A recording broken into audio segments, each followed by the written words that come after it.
Lorsqu'on est entrepreneur web, lancer une application, une boutique, un blog ou une plateforme d'outils n'est pas quelque chose de facile. D'ailleurs, les statistiques le montrent, la majorité des startups se soldent malheureusement par un échec dans les premières années qui suivent leur lancement. Je vous propose donc d'identifier une des causes principales d'échec lorsqu'on lance un produit digital et de présenter les bonnes questions à vous poser pour vous aider à mettre toutes les chances de votre côté. «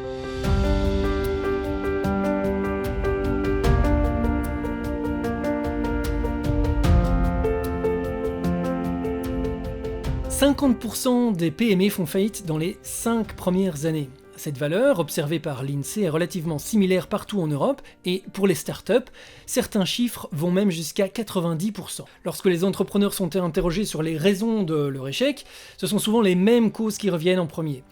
Le manque de liquidité, l'absence de business model, le désaccord entre associés ou le manque de stratégie marketing. Pour y voir clair, j'ai essayé de ventiler les causes par thématique, et 4 familles de causes récurrentes me semblent intéressantes. 20% des échecs sont attribués à une trop grande concurrence.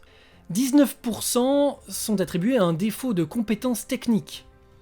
14% au fait d'ignorer les retours clients et 13% à un mauvais timing et accueil utilisateur. Si j'ai retenu ces points, c'est parce que, de mon point de vue, ils sont tous liés d'une manière ou d'une autre à l'expérience utilisateur. En fait, ces 4 points recoupent 70% des témoignages, et donc, lorsqu'une startup échoue, il y a de grandes chances qu'une des raisons soit le manque d'attention porté au client ou, de manière plus globale, à l'expérience utilisateur. Bien sûr, il y a beaucoup de façons d'être à l'écoute de ses clients, mais l'expérience utilisateur est fortement liée au produit, ce qu'il apporte aux utilisateurs, la qualité de son interface, son ergonomie, etc. Mais je voudrais profiter de ce constat pour l'aborder sous l'angle technique. Parce que dans le monde digital, une grande partie de l'expérience utilisateur est aussi directement liée à la fiabilité et à la robustesse de son infrastructure. Dans le monde digital, il y a une raison fondamentale pour laquelle la concurrence est dure. Tous les acteurs se positionnent sur un seul et même média, Internet. En fait, Internet, ce sont jamais que des échanges de données entre infrastructures, et une infrastructure est composée de matériel réseau, des câbles, des routeurs, etc., et d'appareils, des PC, des smartphones, des tablettes, des objets, n'importe quoi, du moment que c'est doté d'un processeur et d'une adresse IP. Or, les acteurs majeurs du web, les fameux GAFAM, Google, Amazon, Facebook, Apple et Microsoft, disposent de moyens colossaux et peuvent investir dans beaucoup de matériel et d'appareils pour proposer leurs services. Le résultat, c'est que vos clients et utilisateurs potentiels, qui sont aussi utilisateurs de ces services, sont habitués à des standards très élevés. Prenons comme exemple le temps de réponse d'une page web. À partir de 2 secondes et demie, un site est considéré lent. Au-delà de 3 secondes d'attente, vous perdez 40% des visiteurs. Au-delà de 10 secondes d'attente, la lenteur est considérée comme rédhibitoire par les utilisateurs, et d'ailleurs les études comportementales les plus récentes montrent que la majorité des utilisateurs vont considérer que votre site est tout simplement en panne. D'après une étude de Neil Patel, 79% des acheteurs insatisfaits de la performance d'un site déclarent être à l'avenir moins enclins à faire d'autres achats sur ce même site. En fait, une analogie simple serait celle d'une télévision. Lorsque vous zappez, vous êtes habitué à ce que la chaîne change instantanément. Du coup, vous ne comprendriez pas, en passant à certaines petites chaînes, d'être obligé d'attendre 10 secondes pour que l'image s'affiche. Si vous êtes curieux, sur le site Pingdom, vous trouverez un outil gratuit qui permet de tester le temps de réponse de votre site en fonction de l'origine géographique de vos utilisateurs. À titre de comparaison, je vous invite à tester la page de recherche Google, google.com. Elle présente un temps de réponse de 374 millisecondes. C'est plutôt pas mal, quand on sait que le site reçoit plus de 40 000 requêtes par seconde. C'est clair, une startup ne peut pas se permettre l'infrastructure nécessaire à ce type de performance. Pourtant, elle n'a pas non plus le choix. Il faut à tout moment se rapprocher du standard et toujours rester dans les limites que vont accepter les utilisateurs. Dans le cas contraire, elle risque tout simplement de les perdre au profit de la concurrence. À ce stade, vous allez probablement me dire « mais j'y connais rien en informatique, la technologie des réseaux c'est pas mon truc, je ne sais pas coder, je veux développer un produit, pas une infrastructure ». Et vous avez raison.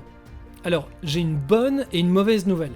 La mauvaise nouvelle, c'est que vous allez tout de même devoir vous familiariser avec un certain nombre de concepts incontournables, ne serait-ce que pour pouvoir soutenir une conversation avec la personne ou l'équipe qui s'occupe du développement de votre produit ou de son hébergement.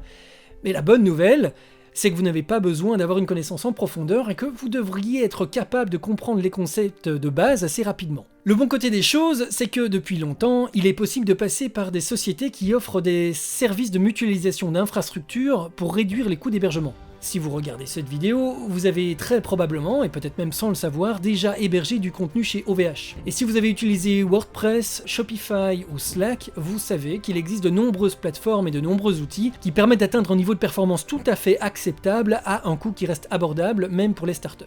Mais les technologies évoluent sans cesse et nous font entrer peu à peu dans l'ère digitale. Dans les années 90 et 2000, on ne parlait pas vraiment de plateforme ou d'application, mais plutôt de sites web, un ensemble de fichiers qui pouvaient être interprétés par un serveur pour générer des pages lisibles à l'aide d'un navigateur.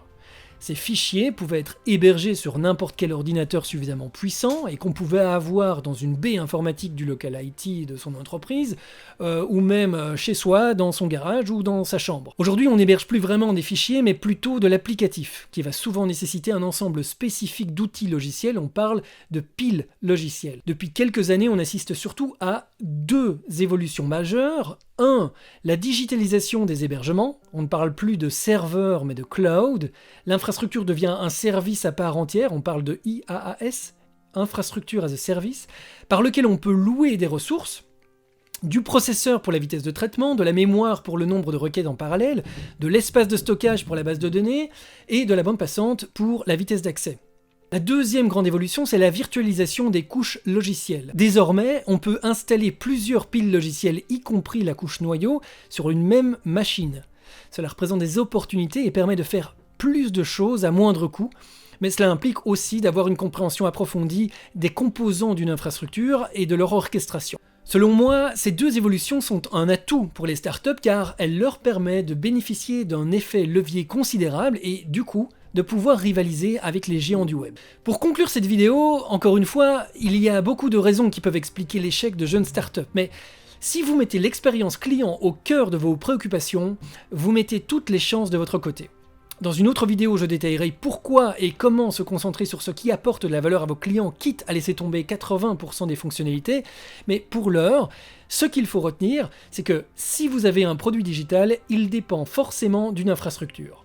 Et toutes les infrastructures tombent en panne. Donc, le meilleur conseil que j'ai à vous donner, basez le plus possible votre outil sur l'infrastructure de fournisseurs de services de type SaaS, Software as a Service.